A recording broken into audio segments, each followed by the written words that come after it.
ವೇತನ ಪರಿಷ್ಕರಣೆ ಸೇರಿ ವಿವಿಧ ಬೇಡಿಕೆಗಳ ಈಡೇರಿಕೆಗೆ ರಾಜ್ಯ ಸಾರಿಗೆ ನಿಗಮಗಳ ನೌಕರರ ಕರೆ ನೀಡಿರುವ ಮುಷ್ಕರದಿಂದ ಶಾಲಾ ಕಾಲೇಜು ವಿದ್ಯಾರ್ಥಿಗಳು ಹಾಗೂ ಸಾಮಾನ್ಯ ಜನತೆ ತೀವ್ರ ತೊಂದರೆ ಅನುಭವಿಸುವಂತಾಗಿದೆ ಎಂದು ವಿಧಾನಸಭೆ ವಿರೋಧ ಪಕ್ಷದ ನಾಯಕ ಆರ್ ಅಶೋಕ ಬೆಂಗಳೂರಿನಲ್ಲಿಂದು ತಿಳಿಸಿದ್ದಾರೆ.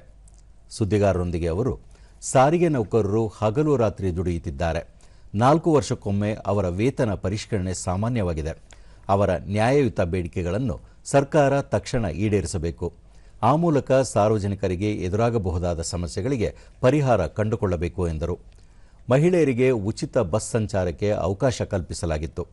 ಇದೀಗ ಬಸ್ ಸೇವೆಯೇ ಇಲ್ಲವಾಗಿದೆ. ಉಚಿತ ಪ್ರಯಾಣ ಮಾಡುವುದಾದರೂ ಹೇಗೆ ಎಂದು ಪ್ರಶ್ನಿಸಿದ ಅವರು, ಮುಖ್ಯಮಂತ್ರಿಗಳು ತಕ್ಷಣ ಸಾರಿಗೆ ನೌಕರರ ಸಮಸ್ಯೆಗಳಿಗೆ ಪರಿಹಾರ ಕಲ್ಪಿಸಬೇಕು ಎಂದು ಆಗ್ರಹಿಸಿದರು.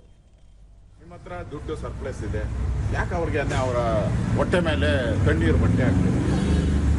ಈಗ ರಾಜ್ಯ ಸರ್ಕಾರಿ ನೌಕರರಿಗೆ ಕೊಟ್ಟಿಲ್ವಾ? ಹಾಗೆ ಅವರು ಹಗಲು ರಾತ್ರಿ ಕಷ್ಟ ಬೀಳ್ತಾರೆ. ಅವ್ರಿಗೆ ಕೊಡಿ. ಇಲ್ಲ ಅಂದರೆ ಸಾರ್ವಜನಿಕರಿಗೆ ತೊಂದರೆ ಕೊಡೋಕ್ಕೋಸ್ಕರ ಜ್ಞಾನ ಇಲ್ವಾ ನಿಮಗೆ? ಒಂದು ವಾರದಿಂದ ಏನು ಮಾಡ್ತಾ ಇದ್ರಿ? ಅವ್ರು ಕರೆದು ಮಾತಾಡಿ, ಅಟ್ಲೀಸ್ಟ್ ಅವ್ರದ್ದು ಎಷ್ಟು ಬೇಡಿಕೆ ಈಡೇರಿಸ್ತೀರಿ, ಎಷ್ಟು ಕೊಡ್ತೀರಿ, ಒಂದು ಫಾರ್ಮುಲಾ ಆದರೂ ಮಾಡಿ ಕೊಡಬೇಕಾಯ್ತು. ಅದನ್ನು ಮಾಡದೆ ಸಾರ್ವಜನಿಕರಿಗೆ ತೊಂದರೆ ಕೊಡ್ತಾ ಇದ್ದೀರಾ.